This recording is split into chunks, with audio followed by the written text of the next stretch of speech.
मैं अपना सौभाग्य मानता हूं कि मुझे बाहुबली स्वामी जी का दर्शन करने का अवसर प्राप्त हुआ है। बाहुबली स्वामी जी के बारे में मुझे बहुत कुछ कहने की जरूरत नहीं है, आप सभी अच्छी तरह परिचित हैं। लेकिन मैं जैन धर्म के संबंध में कहना चाहूंगा, हमसे यदि कोई जैन धर्म के संबंध में हमारी धारणा पूछे, हमारा विचार यदि पूछे, तो मैं ये कहना चाहूंगा कि भारतीय संस्कृति का अनमोल रत्न यदि कोई है तो जैन धर्म है।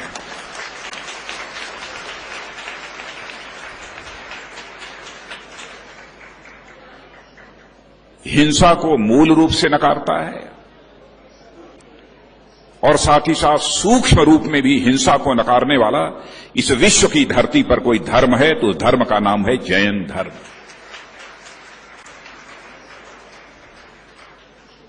आप सभी जानते हैं, सारे विश्व में स्पर्धा का दौर चल रहा है, कंपटीशन एक दूसरे से, हिंसा का दौर चल रहा है। यहां तक कि एक बहुत बड़े विद्वान ने, सैमुअल हंटिंगटन ने क्लैश ऑफ सिविलाइजेशन की बात भी लिखी है, एक पुस्तक ही इस नाम से लिखी है, क्लैश ऑफ सिविलाइजेशन, कि सभ्यताओं का भी परस्पर संघर्ष चल रहा है, एक सभ्यता दूसरे सभ्यता को निगल डालना चाहती है। इस सीमा तक एक दूसरे को हड़पने का, एक दूसरे पर एकाधिकार स्थापित करने का यह सिलसिला चल रहा है। आतंकवाद के बारे में भी आप जानते हैं, जिसने पूरी तरह से हिंसा को स्वीकार किया। तो यह हिंसा का दौर, एक दूसरे पर आधिपत्य स्थापित करने का जो यह दौर जो चल रहा है, इसमें कौन सी ऐसी विचारधारा है जो मानव समाज को इन सारी चीजों से निजात दिला सकती है? तो मैं ये कहूंगा कि वह एक ही विचारधारा है, वह जन्म धर्म की, जैन धर्म की दार्शनिक अवधारणा में यदि व्यक्ति विश्वास करे तो काफी हद तक इन चीजों से छुटकारा मिल सकता है। हमारी यह निश्चित धारणा है। और जैन धर्म का जहां तक सवाल है, मैं जानता हूं कि इसने जो भी विचार रखा है मानव समाज के सामने, वह विचार पूरी तरह से मानव समाज के लिए कल्याणकारी है। और मैं जब इस विचारधारा की गहराई में यदि जाता हूं तो मैं देखता हूं कि हमारे मुनियों ने किस गहराई तक जाकर जैन धर्म की एक दार्शनिक अवधारणा देने का काम किया है। तो मैं तो सचमुच आश्चर्यचकित रह जाता हूं, मैं हैरत में रह जाता हूं। आप जानते हैं कि जैन धर्म यह मानता है कि यह सारी प्रकृति, होल यूनिवर्स, पूरा ब्रह्मांड यदि बना है तो एक कण है, तो कणों के समायोजन से ही यह पूरा ब्रह्मांड बना है और उस कण को हम कहते हैं पुद्गल। पहले लोग यह कहते थे कि पुद्गल की यह अवधारणा पूरी तरह से काल्पनिक है, लेकिन अब शायद पुद्गल को काल्पनिक अवधारणा कहने वालों के अंदर यह साहस नहीं होगा कि पुद्गल को है काल्पनिक अवधारणा मान लें, क्योंकि यूरोप की सर्न लैबोरेटरी ने आज के कुछ ही वर्ष पहले एक पार्टिकल की खोज की है, एक कण की खोज की है जिसे हिग्स बोसान कहा है, और बोलचाल की भाषा में उसे गॉड पार्टिकल कहा है। और सर्न लैबोरेटरी के वैज्ञानिकों ने भी सच्चाई को स्वीकार कर लिया है कि यह पूरा यूनिवर्स, यह पूरा ब्रह्मांड यदि बना है तो कणों के समायोजन से बना है।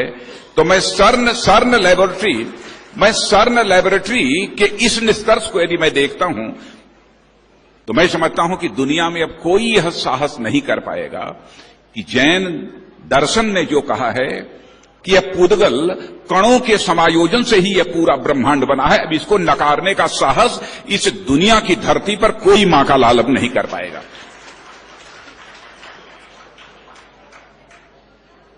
कोई गहराई में जाकर देखे तो, जहां तक चंद्रगुप्त मौर्य का प्रश्न है, एक राष्ट्र का संगठित स्वरूप आज के लगभग 2400 वर्षों पहले यदि किसी ने देने का काम किया है तो चाणक्य के निर्देशन में चंद्रगुप्त मौर्य ने ही देने का काम किया है। और चंद्रगुप्त मौर्य जैन धर्म की अहमियत को, जैन धर्म के महत्व को कितना समझते थे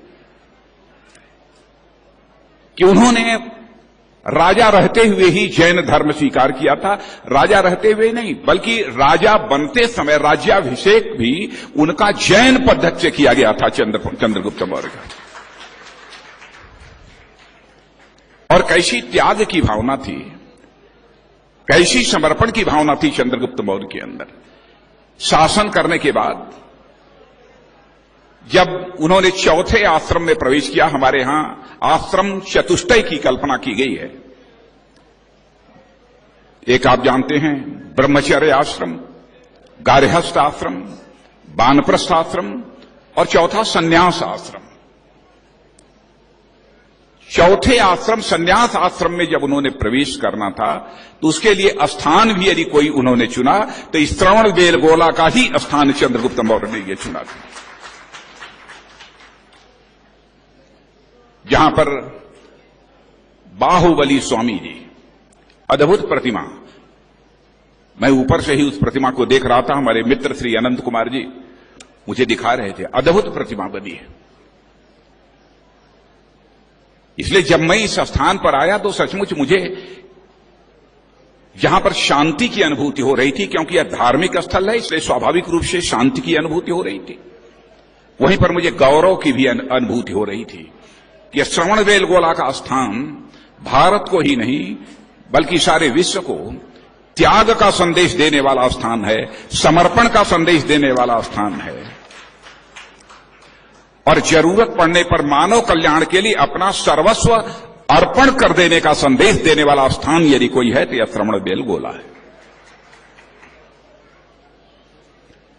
ऐसी पवित्र धरती पर मुझे आने का यह अवसर प्राप्त हुआ है, इसे मैं अपना सौभाग्य मानता हूं। कभी कभी लोग यह सवाल खड़ा करते हैं कि यह महामस्तकाभिषेक 12 वर्षों पर होता है। शायद बहुत लोगों को इस बात की जानकारी नहीं है 12 वर्षों पर यह महामस्तकाभिषेक क्यों होता है। इसके पीछे भी वैज्ञानिक कारण है। और मैं जैन धर्म के संबंध में भी कहना चाहूंगा, जैन धर्म पूरी तरह से वैज्ञानिक है। मैं कई ऐसे जैन धर्म के पक्ष हैं जिन पर कि मैं अपने विचार प्रस्तुत कर सकता हूं। तो 12 वर्ष पर भी जो महामस्तकाभिषेक होता है उसके पीछे भी एक वैज्ञानिक कारण है। आप लोगों को जानकारी इस बात की होगी कि हमारे 24वें तीर्थंकर भगवान महावीर को भी ज्ञान यदि प्राप्त हुआ था तो 12 वर्ष की कठोर तपस्या के बाद जो है भगवान महावीर को ज्ञान प्राप्त हुआ था। भगवान महावीर ने 12 वर्ष तक कठोर तपस्या की थी, तब उन्हें ज्ञान प्राप्त हुआ था। आप देखते होंगे प्रयाग में कुंभ भी, जो महाकुंभ भी लगता है वो 12 वर्षों के बाद महाकुंभ लगता है प्रयाग में। क्यों ऐसा होता है 12 वर्ष के बाद क्यों? यह जो सौर मंडल है, जो सोलर इक्लिप्स है, इसमें एक ग्रह होता है बृहस्पति, जो बहुत ही अच्छा ग्रह बृहस्पति माना जाता है, जो शांति का संदेश देने वाला, सद्भावना का संदेश देने वाला, सदाचार का संदेश देने वाला, बहुत ही एक अच्छा विचार देने वाला, एक बहुत ही शुभ ग्रह और कल्याणकारी ग्रह बृहस्पति माना जाता है। और यह बहुत वजनी होता है, बहुत बड़ा ग्रह यह बृहस्पति ग्रह माना गया है। और बृहस्पति ग्रह भी अपना एक चक्र पूरा करता है तो उसे एक चक्र पूरा करने में 12 वर्ष लग जाते हैं। यह है 12 का महत्व। यानी सौर मंडल का जो सबसे महत्वपूर्ण ग्रह बृहस्पति भी है, उसको भी अपना एक चक्र पूरा करने में 12 वर्ष लगते हैं। इसीलिए महामस्तकाभिषेक भी यह 12 वर्ष के बाद। बाहुबली स्वामी जी का होता है। कुंभ भी महाप्रयाग का होता है तो वो 12 वर्ष के बाद होता है। तो ये 12 इस अंक की भी एक अहमियत है। जो कुछ भी होता है उसके पीछे कोई न कोई वैज्ञानिक आधार है, वैज्ञानिक कारण है। और मैं समझता हूं कि जैन धर्म के जो मूल्य हैं, जैन धर्म की जो अवधारणाएं हैं, हर मानव समाज के लिए अनुकरणीय है, इसमें कहीं दो राय नहीं है। और इसी में मानव समाज का कल्याण है। कभी कभी लोग यह कह देते हैं कि साहब हिंदू संस्कृति, हिंदू धर्म और जैन धर्म ये बिल्कुल अलग अलग हैं। मैं मानने को तैयार नहीं। मैं तो कहता हूं कि यदि किसी सब्जेक्ट के किसी एक भाग से, सब्जेक्ट के किसी एक विषय पर किसी ने पीएचडी कर ली तो क्या यह मान लिया जाए कि उसका उस सब्जेक्ट से रिश्ता टूट गया? यदि हम फिजिक्स के, यदि भौतिक शास्त्र के, यदि हम छात्र हैं फिजिक्स के और हमने इलेक्ट्रॉनिक्स में अथवा किसी विषय पर यदि हमने कोई रिसर्च कर लिया तो मान लिया जाएगा कि वो फिजिक्स का अथवा उस विषय का पार्ट नहीं है। तो मैं तो यह कहता हूं कि हिंदू संस्कृति, भारतीय संस्कृति यह सब्जेक्ट है, तो अहिंसा के मामले में डॉक्टरेट की डिग्री यदि कोई है तो यह जैन धर्म है। इसलिए इन दोनों को एक दूसरे से